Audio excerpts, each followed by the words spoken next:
नमस्कार मंडळी, आजच्या व्हिडिओमध्ये आपण हर्निया कशामुळे होतो, काळजी कशी घ्यावी, काय करावं याविषयी माहिती घेणार आहोत. व्हिडिओ शेवटपर्यंत नक्की पहा.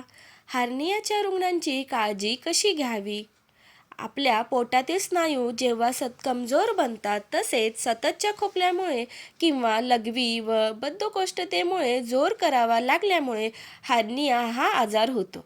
यामध्ये आपल्या शरीरातील नैसर्गिक किंवा अनैसर्गिक छिद्रातून एखादा अवयव, इंद्रिय किंवा त्या अवयवाचा भाग बाहेर येतो. पोटातील आतडी त्या भागाच्या वर असलेल्या मेदाच्या आवरणासहित स्नायूंमधून बाहेर येण्याचा प्रकार पुरुषांमध्ये अधिक आढळून येतात. पोटाचे स्नायू जन्मतः कमजोर असल्यास उतार वयात जांघेत हर्नियाचा फुगा तयार होतो. दीर्घकाळ असलेल्या हर्नियाच्या समस्येमुळे कर्करोगही होऊ शकतो. स्नायूला चीर गेल्यामुळे हर्निया होतो. शस्त्रक्रिया झाल्यावर जड वजन उचलल्यामुळे स्नायूला चीर जाऊ शकते आणि त्याची परिणती हर्निया होण्याची शक्यता असते. हर्निया का होतो? मांसपेशीचा कमकुवतपणा हे सामान्य कारणात सामील होतं. गर्भात असताना पोटाची वाढ योग्यरित्या न झाल्यास असा दोष जन्मताच दिसून येतो. वाढत्या वयात होणारा हर्निया, खूप काळापर्यंत होणाऱ्या जुन्या खोकल्याच्या त्रासामुळेही हर्निया होऊ शकतो. एखाद्या जखमेमुळे किंवा सर्जरीनंतर शरीरावरील तणाव वाढल्यासही हर्निया होऊ शकतो. हर्नियाच्या रुग्णांची कशी घ्यायची काळजी ते पाहणार आहोत. कोणतीही वस्तू योग्य पद्धतीने उचलावी यासाठी डॉक्टरांचा सल्ला घ्यावा. डॉक्टरांनी दिलेल्या सल्ल्यानुसारच वजन उचलावे.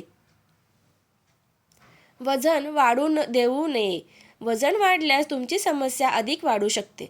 जर तुमचं वजन जास्त असेल तर ते कमी करण्याचा प्रयत्न करा. तज्ज्ञांकडून योग्य आहार प्लॅन करून घ्या. पोटदुखी तुमची वेदना, त्रास आणि आजार वाढवू शकतं. त्यामुळे कोणत्याही परिस्थितीमध्ये पचनक्रिया बिघडू देऊ नका. तुमच्या आहारात फायबरचं प्रमाण अधिक वाढवा. सोबतच हलक्या पदार्थांचं सेवन करा. हर्नियापासून बचाव कसा करता येईल ते आता पाहूया. मलाशयाची योग्य प्रकारे स्वच्छता करा. वजनावर नियंत्रण ठेवा. प्रोटीन आणि विटॅमिन्सची सप्लिमेंटचं सेवन करा. आरामदायक अंडरगार्मेंट्सचा वापर करा. पोटाच्या मांसपेशीवर अधिक दबाव येईल अशी कामे करणे टाळा. जर पोटाची अथवा अपचनाची समस्या असेल तर वेळीच उपाय करा. शस्त्रक्रिया झाल्यानंतर कशी काळजी घ्यायची ते पाहूया.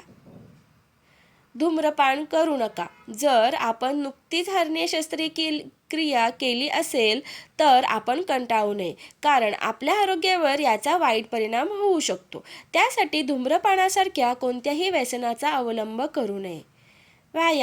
व्यायाम हर्निया शस्त्रक्रिया केल्यावर व्यक्तीने व्यायाम करावा, जेणेकरून त्यांच्या शरीराच्या स्नायूंना बळकट केले जाऊ शकेल आणि ते लवकर बरे होईल. फायबरयुक्त पदार्थांचे सेवन. आहारामध्ये विशेष लक्ष द्या आणि फायबरयुक्त पदार्थांचा आहारात समावेश करा. शस्त्रक्रियेच्या जखमा स्वच्छ ठेवा.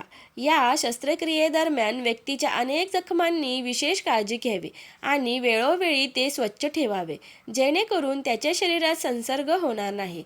डॉक्टरांच्या संपर्कात राहा. जर नुकतीच हर्निया शस्त्रक्रिया झाली असेल तर आपण डॉक्टरांबरोबर संपर्क साधला पाहिजे. जोपर्यंत आपण पूर्णपणे बरे होत नाही तोपर्यंत विशेष काळजी घ्यावी. व्हिडिओला लाईक, शेअर आणि सबस्क्राईब करायला विसरू नका. धन्यवाद.